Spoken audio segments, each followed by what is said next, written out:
18वीं लोकसभा के अध्यक्ष बने ओम बिरला, ध्वनि मत से हुआ फैसला। पीएम मोदी ने दी बधाई, कहा ये सदन का सौभाग्य कि आप दूसरी बार इस आसन पर विराजमान हुए।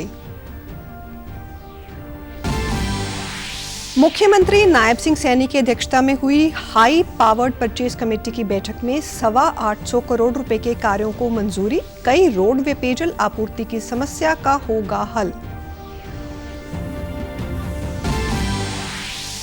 और हरियाणा कर्मचारी चयन आयोग ने संयुक्त पात्रता परीक्षा यानी सीईटी का संशोधित परिणाम किया जारी। फैसले से प्रदेश में कई श्रेणियों के 20,000 नियुक्तियों का रास्ता साफ। नमस्कार, चंडीगढ़ से आपका स्वागत है। मैं हूं शैली तनेजा। अब समाचार विस्तार से। ओम बिरला दूसरी बार लोकसभा के अध्यक्ष चुने गए हैं। उन्हें ध्वनि मत से 18वीं लोकसभा का नया स्पीकर चुना गया। इसके बाद प्रधानमंत्री नरेंद्र मोदी उन्हें आसन तक लेकर पहुंचे। ध्वनि मत पर विपक्ष ने डिवीजन की मांग नहीं की। प्रधानमंत्री नरेंद्र मोदी ने अध्यक्ष पद के लिए ओम बिरला के नाम का प्रस्ताव रखा था, जिसका रक्षा मंत्री राजनाथ सिंह ने अनुमोदन किया। इस प्रस्ताव को कार्यवाहक स्पीकर भर्तृहरि मेहताब ने सदन में मतदान के लिए रखा और इसे सदन में ध्वनि मत से मंजूरी दे दी। इसके बाद कार्यवाहक अध्यक्ष मेहताब ने बिरला को लोकसभा अध्यक्ष चुने जाने की घोषणा की। प्रधानमंत्री नरेंद्र मोदी और नेता प्रतिपक्ष राहुल गांधी व संसदीय कार्य मंत्री किरण रिजिजू अध्यक्ष ओम बिरला को आसन तक लेकर गए।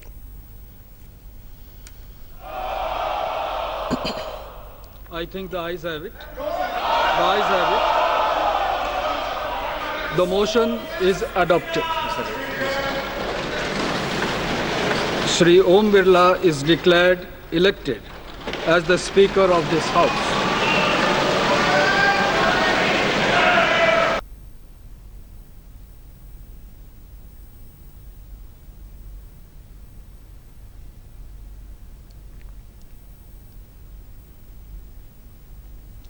इस मौके पर प्रधानमंत्री मोदी ने कहा कि ओम बिरला की अध्यक्षता में 17वीं लोकसभा में संसद में ऐतिहासिक निर्णय हुए। ऐसे कई विधेयक पारित हुए जिसने देश के लिए एक मजबूत नींव बनाई।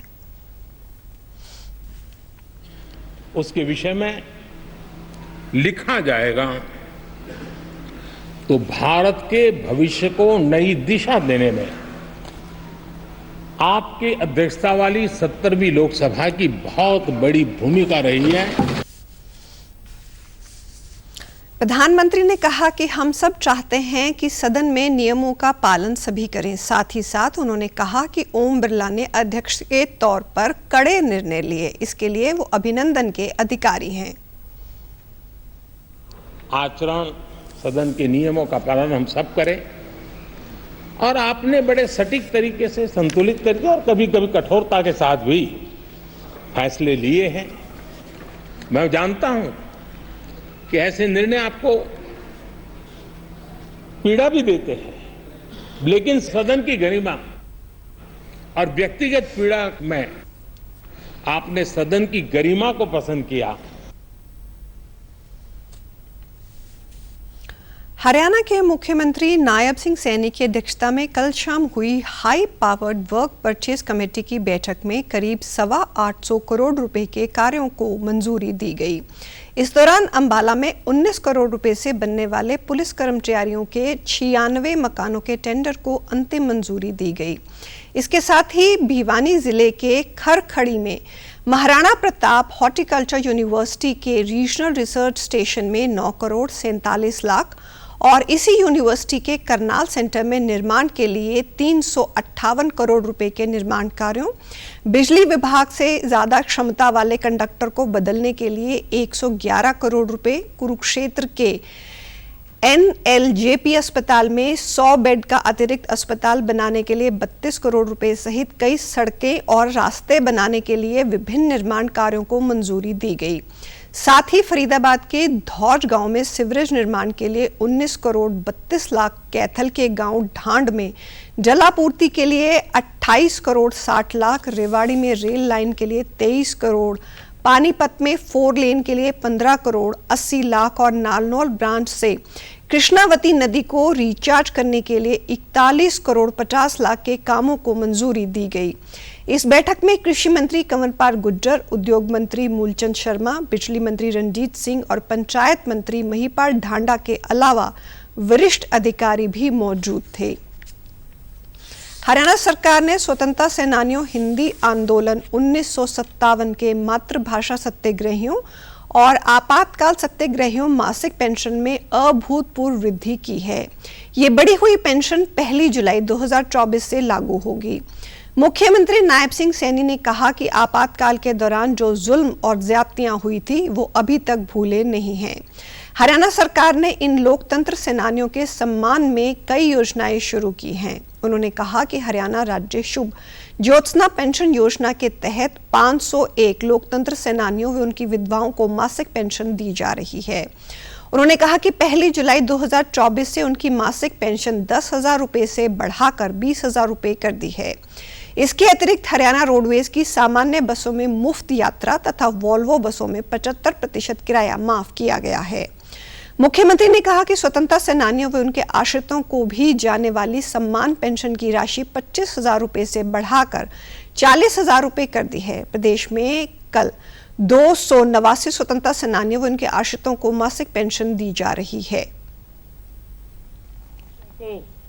अब 1 जुलाई से ये पेंशन 40,000 रुपया मिलनी शुरू हो जाएगी। जो जेलों में चले गए यातनाएं सही उन परिवारों को 10,000 रुपए महीने की पेंशन देने का काम ये हमारी सरकार ने किया। मुख्यमंत्री ने कहा कि हिंदी आंदोलन 1957 के मातृभाषा सत्याग्रहियों को दी जाने वाली मासिक पेंशन को भी बढ़ाकर 20,000 रुपए कर दिया है। हरियाणा कर्मचारी चयन आयोग ने माननीय उच्च न्यायालय के 31 मई 2024 के निर्णय के अनुसार सीईटी ग्रुप स्टेज 1 को संशोधित परिणाम जारी कर दिया है। इसमें सामाजिक आर्थिक मानदंड के अंकों का लाभ दिए बिना उम्मीदवार के केवल सीईटी अंकों के आधार पर मेरिट सूची तैयार की गई है। जानकारी देते हुए आयोग के प्रवक्ता ने बताया कि अभ्यर्थी अपने पंजीकरण नंबर, ईमेल और मोबाइल नंबर के आधार पर सीईटी स्कोर कार्ड डाउनलोड कर सकते हैं। स्टेज 1 सीईटी ग्रुप सी के लिए 5 और 6 नवंबर 2022 को परीक्षा आयोजित की गई थी। इसमें कुल 7,73,572 उम्मीदवार शामिल हुए थे और 3,57,930 उम्मीदवार उत्तीर्ण हुए हैं। आयोग द्वारा ग्रुप सी के लगभग 20,000 शेष पदों के लिए भर्ती प्रक्रिया को पूरा करने की दिशा में एक बड़ा कदम है। अब सीईटी की नई मेरिट सूची के आधार पर ही पदों के 4 गुना अभ्यर्थियों को दूसरी परीक्षा के लिए बुलाया जाएगा। पंजाब से लोकसभा के लिए नवनिर्वाचित 13 सांसदों में से 12 ने सदन में पंजाबी भाषा में पद एवं गोपनीयता की शपथ ली। इनमें कांग्रेस के सुखजिंदर सिंह रंधावा, अमरिंदर सिंह राजा वड़िंग, चरणजीत सिंह चन्नी, डॉक्टर अमर सिंह, शेर सिंह घुबाया, डॉक्टर धर्मवीर गांधी व गुरजीत सिंह ओझला, आपके गुरमीत सिंह मीथेर, मलविंदर सिंह कंग व डॉक्टर राजकुमार शेद की हरसिमरत कौर बादल और आजाद उम्मीदवार सरबजीत सिंह खालसा ने पंजाबी में शपथ ग्रहण की। शपथ ग्रहण के बाद इन सांसदों ने सदन में जय जवान जय किसान, इंकलाब जिंदाबाद, जय भीम जय भारत और वाहेगुरु जी का खालसा वाहेगुरु जी की फतेह के जयकारे भी लगाए। खडूर साहिब लोकसभा सीट से आजाद उम्मीदवार के तौर पर चुनाव जीतने वाले अमृतपाल सिंह शपथ ग्रहण नहीं कर सके। वे असम की डिब्रूगढ़ जेल में बंद हैं। यात्रियों की सुविधा के लिए रेलवे द्वारा ग्रीष्मकालीन रेलगाड़ियां चलाई जा रही हैं, जिसका यात्रियों को फायदा मिल रहा है। प्रत्येक वर्ष बिहार, उत्तर प्रदेश सहित विभिन्न राज्यों से धान रोपाई के लिए प्रवासी मजदूर हरियाणा और पंजाब आते हैं, जिसके चलते रेलगाड़ियों में भारी भीड़ रहती है। ऐसे में यात्रियों को किसी भी प्रकार की परेशानी ना हो, इसके लिए रेल विभाग ग्रीष्मकालीन रेलगाड़ियां चला रहा है। सरहिंद से दरभंगा जाने वाली स्पेशल ट्रेन कल सुबह अंबाला छावनी रेलवे स्टेशन पहुंची थी। इस दौरान यात्रियों ने बताया कि पहले उन्हें यात्रा में कई दिन लगते थे, लेकिन अब स्पेशल ट्रेन चलाने से यात्रा काफी आसान हो गई है। अच्छी बात है। नई नई ट्रेनें चलेगी, सभी के लिए सुविधा भी होगी, आने जाने के लिए बहुत फ़ायदा होगा पब्लिक को। बिहार से आए हैं, ये अम्बाला हरियाणा है, यहाँ पर खाते हैं कमाते हैं। और सरकार ने ट्रेन भी बहुत बढ़िया दिया है, जाने आने का सफ़र भी बढ़िया दिया है। बढ़िया है ट्रेन, जाने आने में कोई दिक्कत नहीं है, थोड़ा भीड़ तो करता ही है। अकाल ड्रग डी एडिक्शन सेंटर ने मोहाली में नशीली दवाओं के दुरुपयोग और अवैध तस्करी के खिलाफ अपना तीसरा केंद्र स्थापित करने की घोषणा की है। ट्रस्ट ने इसके लिए 2.5 एकड़ जमीन भी दान की है। अकाल ड्रग डी एडिक्शन सेंटर के निदेशक retired colonel doctor Rajendra Singh ने बताया कि इस केंद्र में अत्याधुनिक नशा मुक्ति केंद्र और पुनर्वास सुविधा होगी। उन्होंने कहा कि पंजाब नशीली दवाओं की गंभीर लत से जूझ रहा है, जिससे हजारों परिवार प्रभावित हैं। नया केंद्र न केवल लत के लक्षणों को बल्कि भावनात्मक और मनोवैज्ञानिक दर्द को भी समझेगा, जो उनके सुधार में मदद करेंगे।